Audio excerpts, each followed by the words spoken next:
Iran నుంచి భారతీయులను తీసుకువచ్చేందుకు చేపట్టిన ఆపరేషన్ సింధు కొనసాగుతోంది. రాత్రి మరో విమానంలో మరికొంతమందిని తీసుకొచ్చినట్టు భారత విదేశాంగ శాఖ ప్రకటించింది.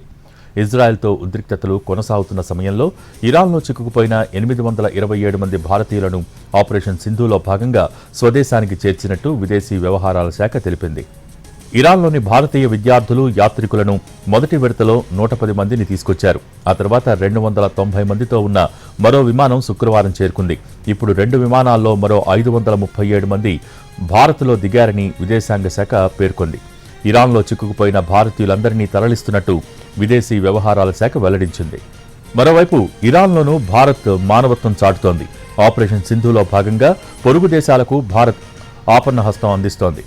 నేపాల్, శ్రీలంక వాసులను ఇరాన్ నుంచి తరలిస్తోంది.